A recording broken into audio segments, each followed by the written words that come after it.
대통령 탄핵 그리고 또 이재명 대표 그 공직선거법 2심 나오는데 일단 재판의 속도가 사실은 사람들의 결과도 결과지만 결과는 어떻게 보면 대부분의 사람들이 이렇게 나오지 않을까를 예상하는 게 조금 다수설이 있어요. 근데 속도가 사실은 더 중요하다는 의견이 많은데 어떻게 생각하세요? 그러니까 지금 내일인 윤석열 대통령 최후 진술, 그렇죠. 그다음에 모레 이재명 대표의 2심의 결심 공판. 예. 그러면 거의 얼추 비슷하게 선고 결과 나온다는 게 지금 지표적인 분석이잖아요. 그렇죠. 지금 네. 뭐 탄핵은 3월 11일이나 13일 예. 정도가 아니겠느냐. 만약에 예. 헌재 재판관들 사이에 평에서 평이거나. 막 다투지 않는다면 그렇죠. 그다음에 재판은 이재명 대표 재판은 그거 2주 후면 3월 12일 아니면 네. 3월 19일 근데 그때. 2주 만에 쓰긴 조금 빠듯해서 예. 3월 19일 쪽이 좀 더 많은 것 같아요. 예. 예, 예. 그러니까 저는 그 대통령 탄핵은 탄핵이고 이재명 대표의 그 사법 리스크인데 제가 우려하는 건 이 타임라인이 이렇게 엇갈리고 섞이면서 예. 만약에 탄핵이 인용돼서 조기 대선을 해야 된다고 한다면 인용된 날로부터 60일 이내에 대선을 치러야 되는데 그러니까요. 그 60일 이내에 이재명 대표의 만약 2심에서 유죄 판결이 나왔는데 대법의 상고심에서의 확정 판결이 그 사이에 일어나지 않는다면 예. 저는 우리 온 대한민국이 화약을 몸에 안고 예. 그냥 불섭에 뛰어드는 꼴이라고 생각해요. 지옥의 문이 열린다고 생각합니다. 예를 들면 이건 뭐 지난번에 조응천 의원이 이야기한 시나리오는 좀 그 민주당 내에서 뭐 걱정해야 될 시나리오. 저는 나라를 걱정을 하는 건데 예, 예. 보십시오.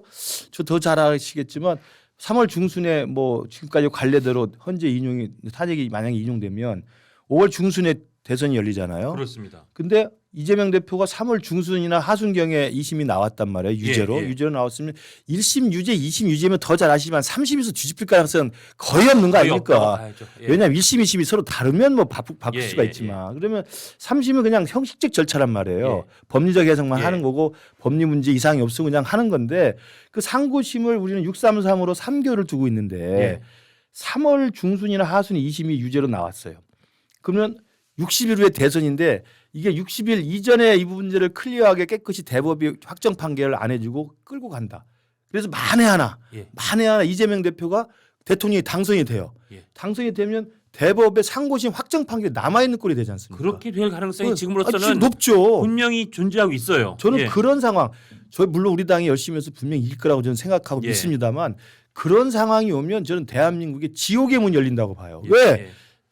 대통령에 당선되는 그날부터 이재명 대표를 찍지 않은 사람이거나 또 이재명 대표를 반대했던 사람은 이게 상고심 확정 판결이 났을 때 대통령을 그만둬야 된다는 걸 강력히 주장할 거 아닙니까? 그렇죠. 왜냐하면 이런 일이 한 번도 없었기 때문에 그렇죠. 이것에 대해서 헌재가 판단을 하겠습니까? 뭐 어디가 또 유권 해석을 해주겠습니까? 근데 마침 여기에 이재명 대표가 최근에 그저 백분 토론 나와서 다수설이 있다고 또 이야기를 하던데. 대통령 되면은 재판 정죄된다는 게 다수 의견이다. 이건 사실상 아유, 내가 대통령 당선되면 난 재판 안 받을 거야. 뭉갠다 이런 라고 이야기죠. 선언한 거와 다름없죠, 사실은. 그러니까 뭐 헌법 84조 이야기를 계속 하는데 불소추 특권이라는 게 제가 알기로는 헌법에 있는 입법 취지는 대통령 임기 5년 동안 국정을 안정적으로 운영하기 위해서 내란이나 외환죄가 아니면 현행 범위들에도 소추를 임기 끝나고 하라는 이야기거든요. 기소를 그 뒤에 하라는 이야기예요. 수사와 기소를 뒤에 하라는 이야기예요. 그렇죠. 그렇잖아요. 예.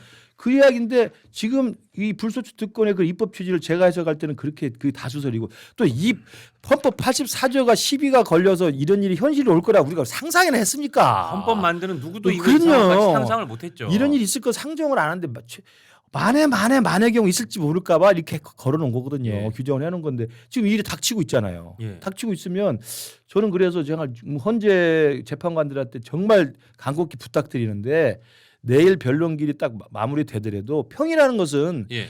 계속 논란이 있고 서로 합의가 안 되면 또 논의하고 해서 정말 숙고된 결론 끝에 나와야 되고 예. 그게 국민들에게 승복이 가능해야 되고 맞습니다. 그러려면 국민이 분열되지 않도록 지금 보세요. 탄핵 찬성 반대가 매주 모여서 이렇게 나라가 두 쪽이 났는데 예.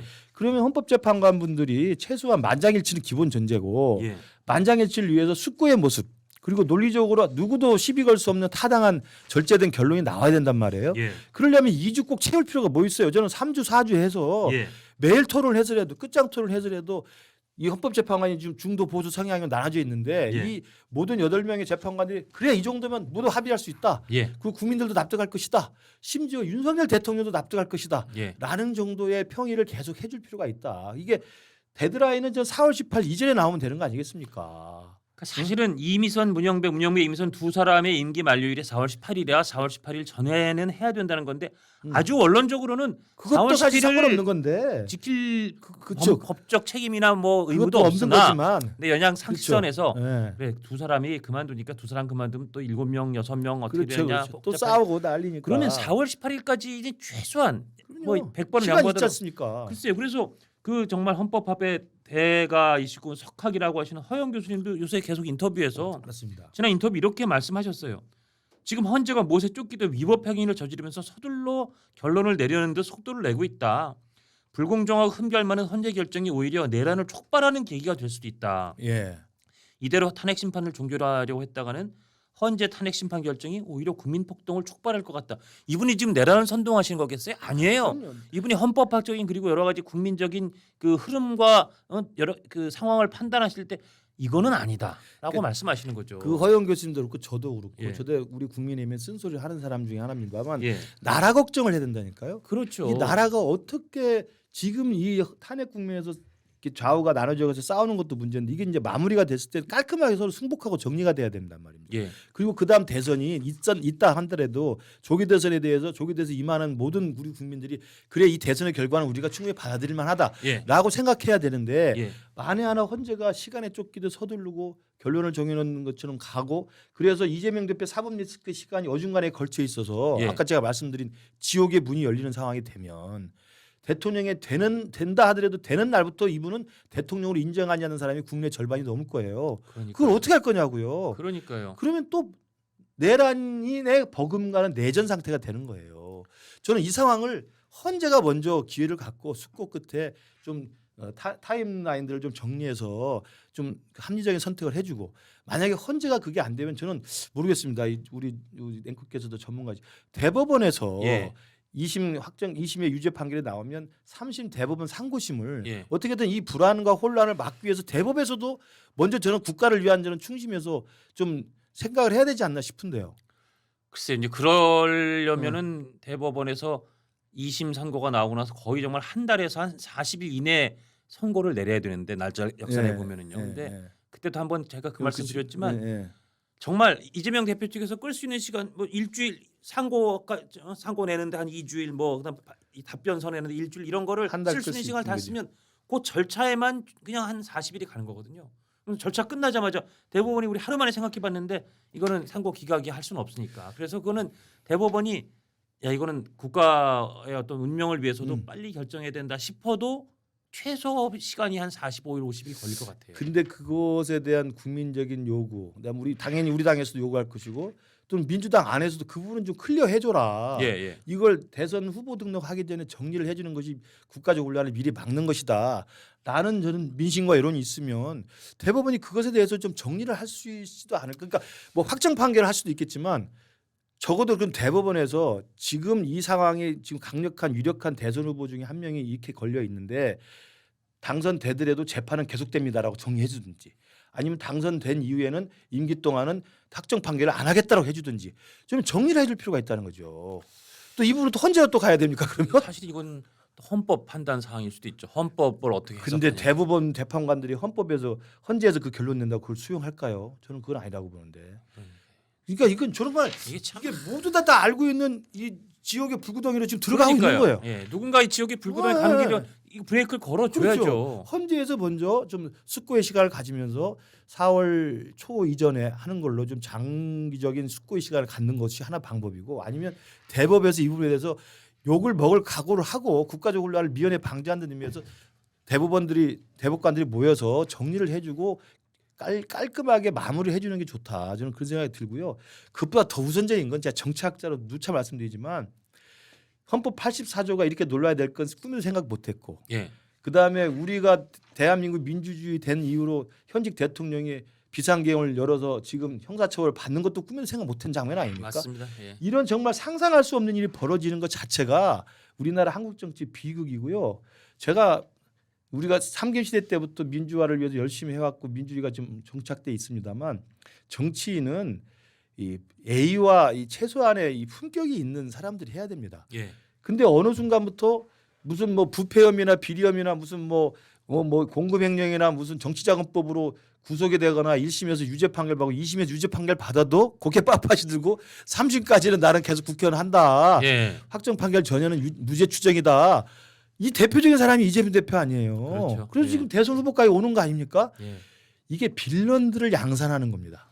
그러니까 약쪽 진영에서 그냥 무대표로 나와가지고 나는 대법 판결까지 갈 거고 나는 무조건 싸울 수 있어라고 이야기하면서 조국도 2심에서 징역형이 거의 확정되다시피 했는데도 얼굴에 철판 끌고 나와가지고 국민들에게 표 달라고 하고 지금 국회의원 하고 있는 거 아닙니까? 맞습니다. 이제 대선 후보까지도 그런 염치 없는 사람이 나와가지고 표 달라고 할 정도면 돼도 걱정 안 돼도 걱정이라니까 나라가 이게 이걸 왜 우리가 이런 꼴로 봐야 되는지 모르겠어요.